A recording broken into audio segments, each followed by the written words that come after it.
Hi అండి. అందరూ ఎలా ఉన్నారండి? బాగున్నారా? నేనైతే చాలా బాగున్నానండి. ఈరోజు నేను మీకు క్యాబేజీ, శనగపప్పు, ఎండు కొబ్బరి, వెల్లుల్లిపాయ కారం చేసి చూపిస్తానండి. కావాల్సిన ఐటమ్స్ అండి: క్యాబేజీ, టమాటా, పచ్చిమిర్చి, ఉల్లిపాయ, శనగపప్పు, ఎండు కొబ్బరి, జీలకర్ర, వెల్లుల్లిపాయ, అల్లం అండి. ముందుగా క్యాబేజీని, ఉల్లిపాయని సన్నగా తరిగేసుకోండి. కళాయి అయితే పెట్టుకున్నానండి. ఆయిల్ పోసుకున్నాను, హీట్ ఎక్కుతుంది. ముందుగా అయితే ఆవాలు జీలకర్ర వేసుకోవాలండి. ఉల్లిపాయలు వేసుకోవాలి, పచ్చిమిర్చి వేసుకోవాలి, కలుపుకోండి. కొంచెం ఎర్రగా వేగాలండి. కాస్త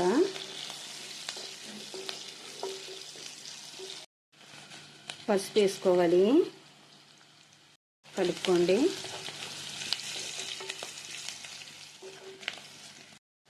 ఉల్లిపాయలు, పచ్చిమిరపకాయలు ఎర్రగా వేగాయి కదండి. ఇప్పుడు నానబెట్టుకుని శనగపప్పుని వేసుకుందామండి. కలుపుకోండి. శనగపప్పుని కొంచెం వేగనివ్వాలండి. మంటని మీడియం ఫ్లేమ్లో పెట్టుకోండి. చూడండి, వేగుతుంది కదండి శనగపప్పు. ఆయిల్లో నానబెట్టుకున్న శనగపప్పు ఇలాగా వేయించుకొని ఫ్రై చేస్తే, క్యాబేజీలు వేసి ఫ్రై చేస్తే సూపర్ అండి. ఇంకా టేస్ట్ సూపర్గా ఉంటుందండి. ఇలా మీరు ట్రై చేయండి, మీకు అర్థమవుతుందన్నమాట.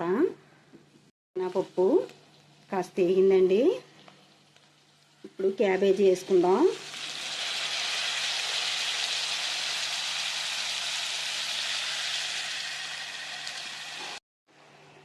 బాగా కలుపుకోండి.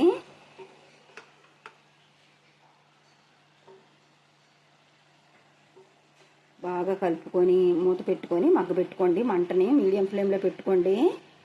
చూద్దామండి. చూడండి, చాలా వరకు మగ్గింది కదా.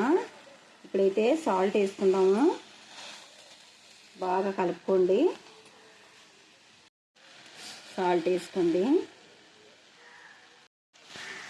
కలుపుకోండి. బాగా కలుపుకొని బాగా మగ్గబెట్టుకోండి.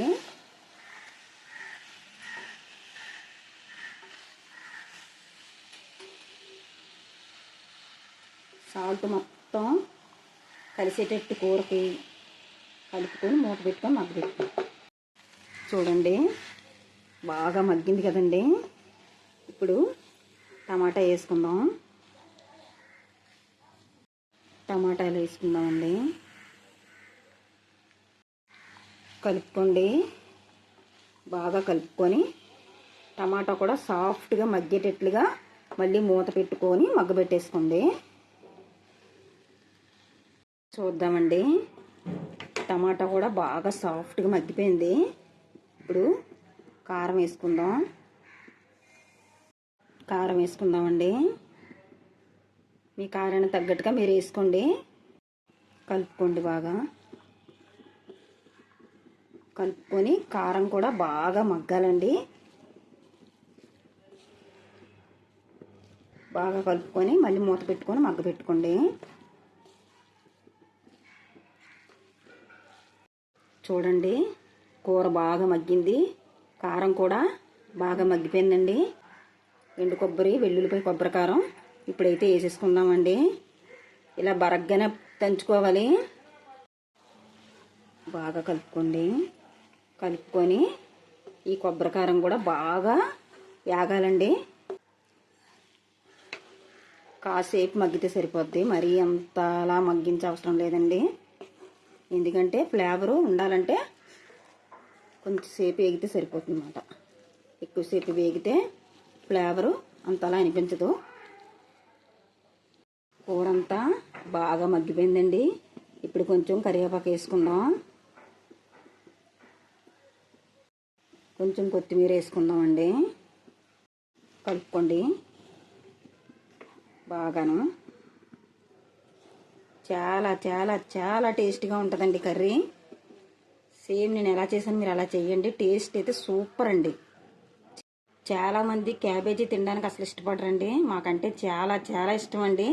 మా ఫ్యామిలీ మొత్తానికి కూడా క్యాబేజీ అంటే చాలా చాలా ఇష్టం అండి. చాలా ఇష్టంగా తింటామన్నమాట మేము. మీరు ఈ స్టైల్లో చేసి తింటే అస్సలు వదిలిపెట్టరండి. ఎంతో కమ్మగా ఉండే క్యాబేజీ, శనగపప్పు, కొబ్బరి వెల్లుల్లిపాయ కారం కర్రీ అయితే రెడీ అయిపోయిందండి. చాలా టేస్ట్గా చాలా కమ్మగా ఉంటుందండి. నా ఛానల్ అయితే చాలా మంది చూస్తున్నారండి. నాకైతే కామెంట్స్ పెట్టట్లేదు, లైక్లు కూడా కొట్టట్లేదండి.